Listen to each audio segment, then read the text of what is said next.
भारत के तकनीकी और रणनीतिक गलियारों में पिछले कुछ दिनों से ऐसी सरगोशियां गूंज रही हैं जैसे किसी बड़े तूफान से पहले की हवा। एक ऐसा तूफान जो न केवल भारत की डिजिटल दुनिया की तस्वीर बदल देगा, बल्कि वैश्विक ताकतों के समीकरण को भी हिलाकर रख देगा। दशकों से हमारी डिजिटल जिंदगी एक अदृश्य चेन से बंधी हुई थी। सुबह उठते ही हम गूगल पर सर्च करते थे, अपनी तस्वीरें और यादें फेसबुक और इंस्टाग्राम पर डालते थे, दोस्तों और परिवार से जुड़ने के लिए व्हाट्सएप का सहारा लेते थे और दुनिया की खबरें ट्विटर से पाते थे। लेकिन इन सभी प्लेटफॉर्म्स की असली कमान कहां थी? हजारों किलोमीटर दूर अमेरिका के हाईटेक सर्वर रूम्स में। वहां हमारी हर क्लिक, हर मैसेज, हर पसंद नापसंद, हर पल के डेटा को स्टोर किया जाता था, विश्लेषण किया जाता था और कई बार उसका इस्तेमाल हमारी जानकारी के बिना हमारे खिलाफ भी होता था। यह सिलिकॉन वैली का वो साम्राज्य था जिसकी अदृश्य बेड़ियां हर इंटरनेट यूजर के हाथ पांव में बंधी थीं। लेकिन अब भारत ने फैसला कर लिया है कि इन बेड़ियों को तोड़ना ही होगा। और यह फैसला इतना बड़ा है कि इसे एक तकनीकी कदम कह देना, इसके महत्व को कम आंकना होगा। यह एक डिजिटल युद्ध का शुरुआती वार है जो आने वाले सालों में पूरी दुनिया की पावर मैप को बदल सकता है।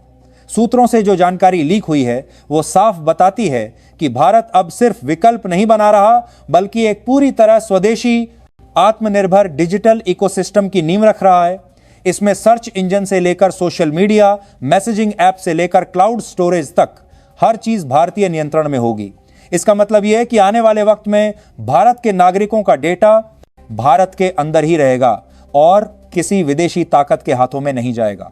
इस डिजिटल क्रांति के केंद्र में है एक नाम, कॉमेट। यह सिर्फ एक सर्च इंजन नहीं, बल्कि भारत का डिजिटल ब्रह्मास्त्र है।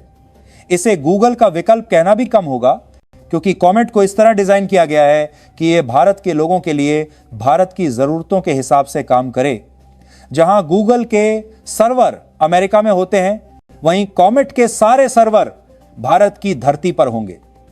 और सबसे खास बात, कॉमेट पूरी तरह आर्टिफिशियल इंटेलिजेंस से लैस होगा, जो न केवल आपकी सर्च को तेजी और सटीकता से प्रोसेस करेगा, बल्कि आपकी भाषा, आपके अंदाजा और आपकी जरूरत को भी समझेगा।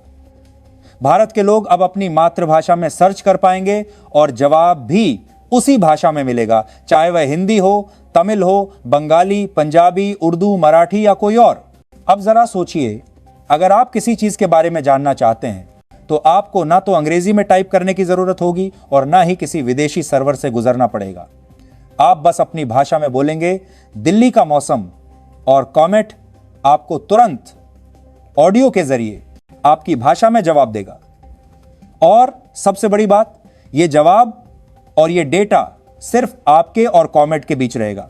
ना कोई तीसरा पक्ष, ना कोई विदेशी एजेंसी, ना कोई छुपा हुआ एल्गोरिथम। दोस्तों, यह कदम ऐसे वक्त पर आया है जब अमेरिका ने भारत पर 50% तक का टैरिफ लगाकर यह सोच लिया था कि वह हमें आर्थिक दबाव में डाल देगा। वॉशिंगटन के थिंक टैंकों को लगा कि भारत झुक जाएगा, लेकिन दिल्ली की गलियों में कुछ और ही खेल चल रहा था। प्रधानमंत्री कार्यालय और साउथ ब्लॉक में रात दिन बंद कमरों में बैठकों का दौर शुरू हुआ। फाइलें सिर्फ नीतियों की नहीं, बल्कि एक नए आर्थिक और भू रणनीतिक खेल की पटकथा लिख रही थी। भारत ने डॉलर केंद्रित व्यापार व्यवस्था से दूरी बनानी शुरू कर दी।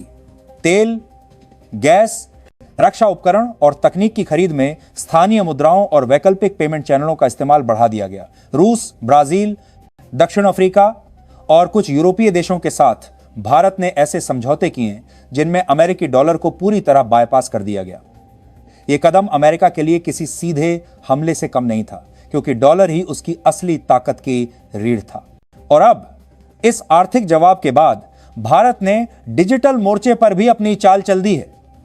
यह चाल अमेरिका के सबसे बड़े किलों में से एक, उसका डिजिटल साम्राज्य पर सीधा वार है। Google, Facebook, Instagram, Twitter, WhatsApp, ये सारे प्लेटफॉर्म सिर्फ टेक्नोलॉजी नहीं, बल्कि डेटा के साम्राज्य हैं। ये जान सकते हैं कि आप क्या सोचते हैं, क्या चाहते हैं, किसे पसंद करते हैं और किसे नहीं। यही वजह है कि चीन ने सालों पहले इन सभी को अपने देश से बाहर का रास्ता दिखा दिया था और अपने प्लेटफॉर्म बना लिए थे। अब भारत वही कर रहा है, लेकिन और बड़े पैमाने पर। कॉमेट की लॉन्चिंग सिर्फ भारत के लिए नहीं है, भारत इसे शुरुआती दौर में 32 देशों में लॉन्च करेगा, जिसमें एशिया, अफ्रीका, अरब और ऑस्ट्रेलिया के कुछ देश शामिल होंगे और धीरे धीरे इसे पूरी दुनिया में फैलाया जाएगा।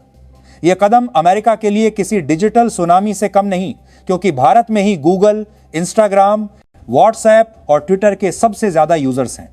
अगर भारत अपने यूजर्स को कॉमेट और अन्य स्वदेशी सोशल मीडिया प्लेटफॉर्म्स पर ले आता है तो अमेरिका की अरबों डॉलर की कमाई बंद हो जाएगी। लेकिन कॉमेट सिर्फ एक सर्च इंजन नहीं, बल्कि एक डिजिटल इकोसिस्टम है। इसमें social media, messaging, email, cloud storage और यहां तक कि ई कॉमर्स के लिए भी विकल्प होंगे। यानी जो काम अभी अलग अलग अमेरिकी कंपनियां करती हैं, वह सब कुछ एक भारतीय इकोसिस्टम के अंदर होगा, पूरी तरह सुरक्षित, पूरी तरह भारतीय कानूनों के तहत और सबसे बड़ी बात, पूरी तरह हमारे नियंत्रण में। अमेरिका के लिए यह किसी सपने के टूटने जैसा होगा। वॉल स्ट्रीट में निवेशकों के चेहरे पर चिंता की लकीरें गहरी हो रही हैं। अमेरिकी मीडिया में भारत की डिजिटल रणनीति को लेकर बहस तेज हो गई है और अंतर्राष्ट्रीय थिंक टैंक ये मानने लगे हैं कि भारत अब डिजिटल पावर के नए केंद्र के रूप में उभर रहा है। दोस्तों सोचिए, अगर भारत के 80 करोड़ इंटरनेट यूजर्स एक दिन में अपने सभी सर्च, मैसेज और सोशल मीडिया इंटरैक्शन को विदेशी प्लेटफॉर्म से हटाकर स्वदेशी प्लेटफॉर्म्स पर कर दें तो अमेरिका को अरबों डॉलर का नुकसान होगा। और यह सिर्फ पैसों का खेल नहीं है, यह नियंत्रण का खेल है। जो डेटा कंट्रोल करता है वही भविष्य कंट्रोल करता है। कॉमेट का एआई इतना एडवांस होगा कि यह न केवल आपकी सर्च को समझेगा, बल्कि आपके इंटरेस्ट के आधार पर आपके लिए नई चीजें भी सुझाएगा, और यह सब बिना आपकी प्राइवेसी से समझौता किए। इसके अलावा कॉमेट में इंटीग्रेशन की क्षमता होगी, यानी अगर आप किसी ऐप से जुड़ी चीज सर्च कर रहे हैं तो यह आपको सीधे उसी ऐप के प्लेटफॉर्म पर पहुंचा देगा। यह पूरी प्रक्रिया इतनी सहज होगी कि आपको एहसास भी नहीं होगा कि आप गूगल से हटकर कुछ और इस्तेमाल कर रहे हैं। भारत का यह कदम न केवल तकनीकी स्वतंत्रता की दिशा में है, बल्कि एक स्पष्ट कूटनीतिक संदेश भी है। भारत अब सिर्फ उपभोक्ता नहीं, निर्माता बनेगा, और यह संदेश अमेरिका के लिए जितना अप्रत्याशित है उतना ही असहज भी। अब सवाल यह है कि क्या अमेरिका इस बदलाव को शांतिपूर्वक देखेगा या वह दबाव बनाएगा, व्यापार में बाधाएं डालेगा, तकनीकी प्रतिबंध लगाएगा। क्या हम एक नए डिजिटल शीत युद्ध की ओर बढ़ रहे हैं, जहां इंटरनेट दो हिस्सों में बंट जाएगा, एक अमेरिकी ब्लॉक और एक भारतीय एशियाई ब्लॉक? एक बात तो तय है, कॉमेट का लॉन्च सिर्फ भारत के लिए नहीं, बल्कि पूरी दुनिया के लिए एक संकेत है कि डिजिटल दुनिया अब एक ध्रुवीय नहीं रहेगी। नए खिलाड़ी मैदान में आ चुके हैं और खेल के नियम बदलने वाले हैं। भारत की यह चाल आने वाले समय में उसकी अर्थव्यवस्था, उसकी सुरक्षा और उसकी वैश्विक प्रतिष्ठा को नई ऊंचाइयों पर ले जा सकती है। दोस्तों, यह सिर्फ एक सर्च इंजन की कहानी नहीं है, यह उस राष्ट्र की कहानी है जिसने सदियों की गुलामी, आर्थिक शोषण और तकनीकी पराधीनता का स्वाद चखा, लेकिन अब उसने तय कर लिया है कि आने वाली पीढ़ियों के लिए एक ऐसी राह बनाई जाए जहां किसी विदेशी ताकत का साया भी ना पड़े। अमेरिका ने दशकों तक डिजिटल दुनिया का साम्राज्य चलाया। हमारी सोच, हमारी पसंद, हमारी आदतें, यहां तक कि हमारी आवाज तक उनकी मुट्ठी में रही। लेकिन कॉमेट के रूप में भारत ने यह साफ कर दिया है कि अब हम केवल यूजर नहीं, बल्कि क्रिएटर, इनोवेटर और लीडर बनेंगे। यह बदलाव सिर्फ तकनीकी स्तर पर नहीं, बल्कि आर्थिक, कूटनीतिक और मानसिक स्तर पर भी होगा। कॉमेट की शुरुआत उस चिंगारी की तरह है जो धीरे धीरे पूरे डिजिटल आकाश को रोशन करेगी।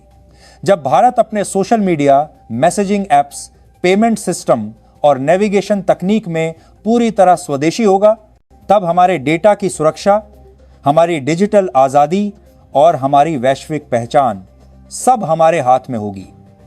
यह कदम न केवल अरबों डॉलर की विदेशी निर्भरता को खत्म करेगा, बल्कि हमारे युवाओं के लिए लाखों रोजगार और स्टार्टअप अवसर भी पैदा करेगा। आज जो लोग इसे सिर्फ एक सर्च इंजन का लॉन्च मान रहे हैं, वे इतिहास के इस मोड़ को नहीं समझ रहे। आने वाले वर्षों में कॉमेट और इससे जुड़े स्वदेशी डिजिटल प्रोजेक्ट्स दुनिया के पावर बैलेंस को बदल देंगे। भारत एक उपभोक्ता राष्ट्र से निर्माता राष्ट्र बनेगा और दुनिया को यह एहसास होगा कि डिजिटल साम्राज्य अब सिर्फ एक महाद्वीप के हाथ में नहीं रहेगा।